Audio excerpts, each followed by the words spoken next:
3. Hermosa y clara mañana de verano. La noche anterior había llovido a torrentes y cuando llegó el alba, el cielo se despejó haciendo el sol un maravilloso derroche de luz. El campo lucía como ropa recién estrenada, ese verdor nuevo y fecundo que sucede a las fuertes lluvias.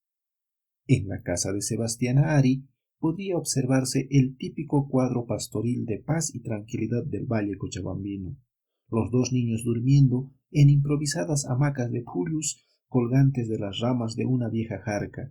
Sebastiana tejía afanosamente un poncho en el telar rústico, moviendo ágilmente las hebras de lana y los huesos pulidos.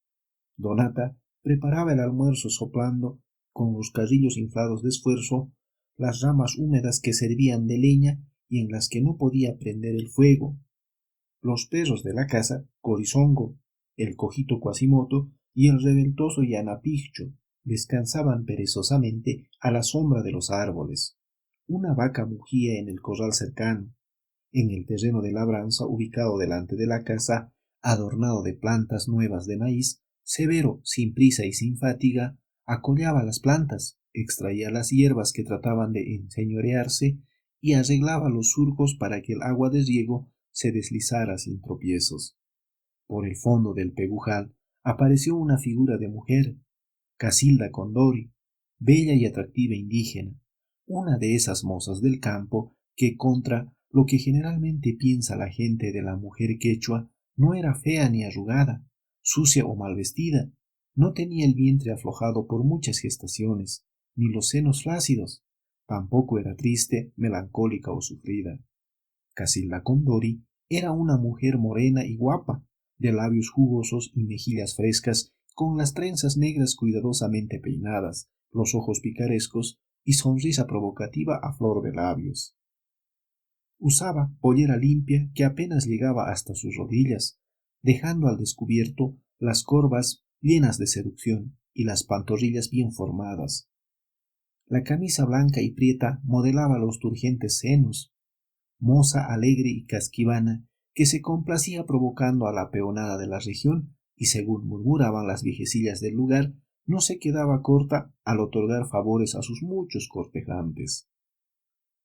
Al reparar en la presencia de Severo Ari, que seguía trabajando en el pegujal, ella se detuvo y sonriendo coquetamente le gritó: «¡Severo!».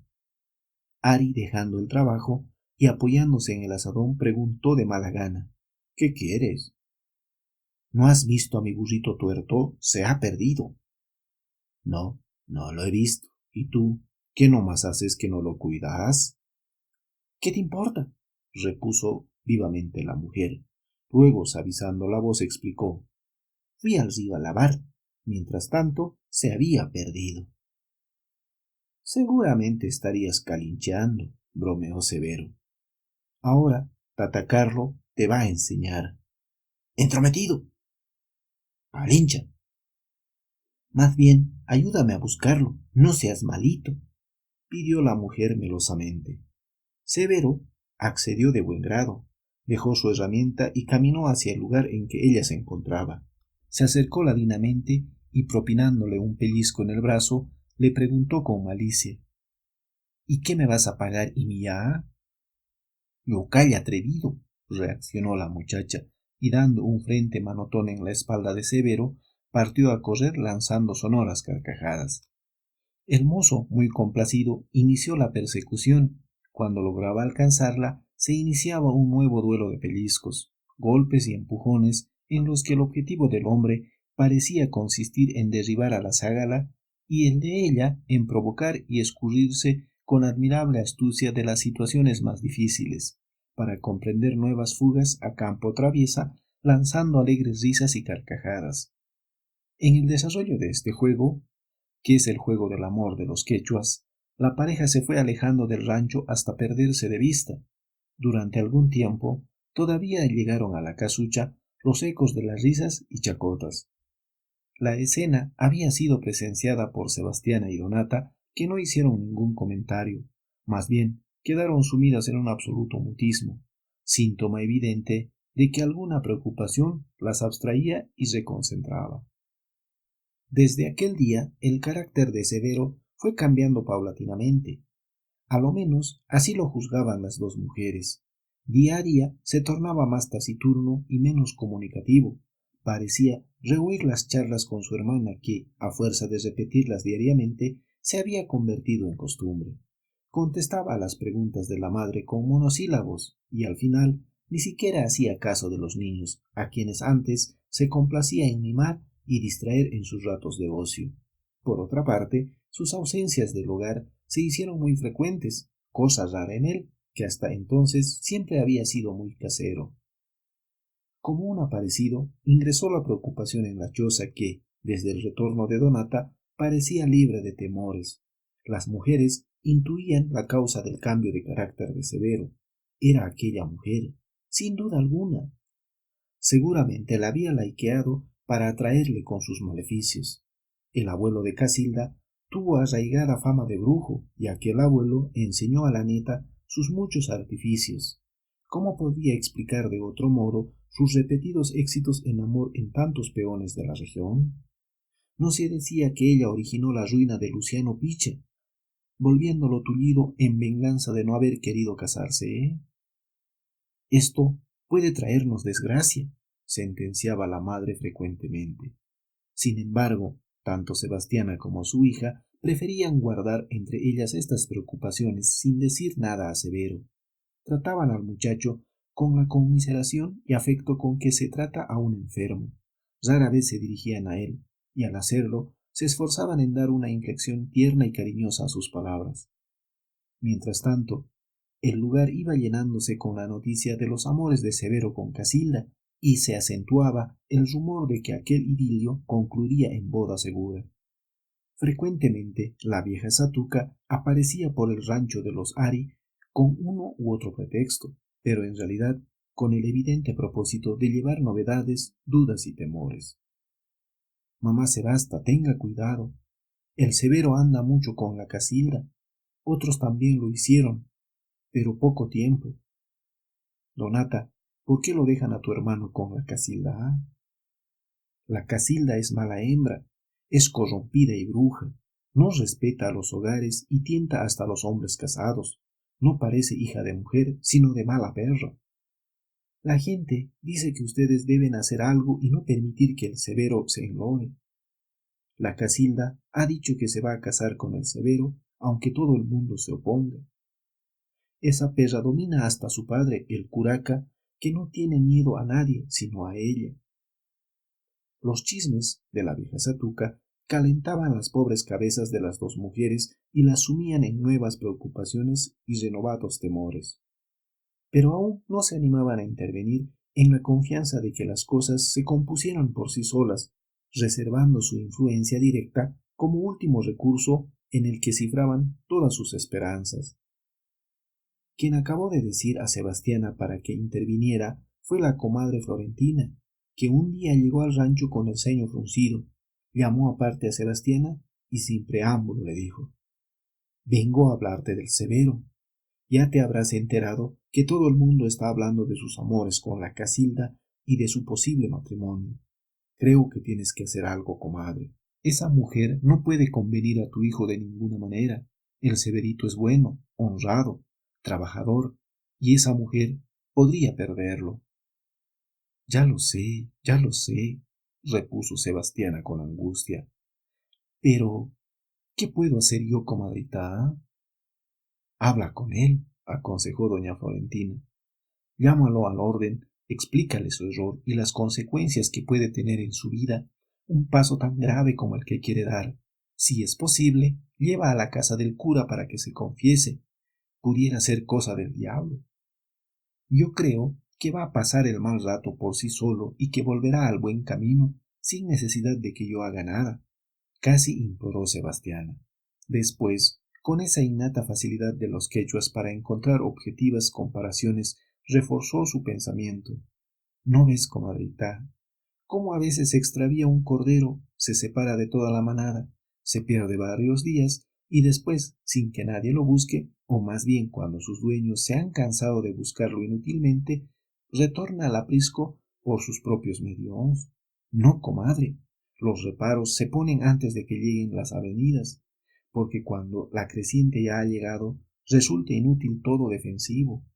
Tú has tardado mucho, pero todavía estás a tiempo. Hazlo de una vez, comadreita. Y si hablándole no consigo resultado alguno, frente a la posibilidad que planteaba Sebastiana, su comadre quedó pensativa. Después de un momento de silencio, arguyó: si no consigues disuadirlo, él solo tendrá que cargar con las consecuencias. Tú quedarás con la satisfacción de haber hecho lo que debías. Sería mucho peor ver llegar los males a tu casa, cruzada de brazos y sin hacer algo para ahuyentarlos. Háblale, es tu único remedio. No recibiendo respuesta, Florentina agregó: si a pesar de tu intervención no consigues nada favorable, tendrás que adoptar el camino de la resignación y el de rogar a Dios para que nuestros temores sean infundados. Cuando Florentina se alejaba del rancho, Sebastiana ya estaba convencida. La comadre era una sincera y buena amiga, cuyos consejos siempre había tomado en cuenta, de modo que resolvió hablar con su hijo. Durante todo el día, la buena mujer estuvo nerviosa pensando en lo que tendría que decirle y con el desasosiego propio de la incertidumbre, deseaba que llegara una vez el hijo y hacía votos para que se prolongara su ausencia. Esa noche, cuando Severo regresó del trabajo, la madre decidió abordar cuanto antes el escabroso tema, a tiempo de alcanzarle la chúa con el agua, tratando de aparentar tranquilidad e indiferencia que estaba muy lejos de sentir, le preguntó con suavidad: dicen que quieres casarte con la Casilda. ¿Es cierto, hijo? Después de hacer la pregunta, Sebastiana clavó en los ojos del joven una mirada inquisitiva en la que se mezclaba el cariño y la energía. Sus primeras palabras tuvieron la virtud de alejar la timidez que había sentido durante el día, haciendo que se encontrara más dueña de sí misma. Severo, que no esperaba la pregunta al observar la mirada de su madre, se sintió como chiquillo cogido en falta. Bajo la misma y sin responder, quedó abstraído en la ocupación de revolverla al agua con una cuchara de palo. «¿Es cierto, hijo?», insistió Sebastiana. Severo, apremiado por la mirada y las palabras de su madre, finalmente respondió con voz queda: «Es cierto, mamá». Luego, con tono más decisivo, agregó: «Quiero casarme después de Semana Santa». Aunque Sebastiana esperaba la respuesta, se sintió herida por ella. Vaciló algunos instantes y enseguida, tratando de mantenerse serena, preguntó: «Pero, ¿acaso no conoces a la Casilda, hijo? ¿No sabes que es loca y lisa calincha, que camina provocando a todos los hombres y que jamás podrá ser formal, se case o no se case?» «No, mamá, eso creemos porque no la conocemos bien, pero en realidad la Casilda es buena. Lo que tiene es ser alegre y chocotona, y como la gente es mala y no comprende su carácter, habla contra ella. Pero ha habido mucha gente seria que la ha visto. La han visto entregarse a los hombres en las cumbres de los cerros y las orillas del río y en medio de los maizales. Eso no hace una mujer buena y honrada. Se puede concebir que una mujer tenga una falta, pero no muchas. Cuando es una sola vez puede tratarse de simple desgracia, pero cuando son varias, no es desgracia sino perversidad. No, mamá, la gente es mala. La Casilda es buena y estoy seguro de que al conocerla mejor, la vas a querer mucho. Yo la conozco bastante a la Casilda, Severo, terció discretamente Donata. Te acordarás que es de mi misma edad y que hemos crecido juntas. La conozco mucho y no la creo buena, Severito. Tampoco tú la conoces. Hace años que ya no hablas con ella. Tú estás ciego y no quieres ver nada, expresó Sebastiana. Te ha embrujado, porque esa mujer, fuera de ser mala, es bruja. A medida que la charla se prolongaba, Severo iba adquiriendo aplomo y cuando escuchó las últimas palabras de su madre, apuntó con una sonrisa. En la escuela nos enseñaron que no hay brujas ni embrujamientos. Pero tu hermana también iba a la escuela y está seguro de que la Casilda es bruja. Además, en la escuela sabrán muchas cosas, pero no saben nada de brujeríos.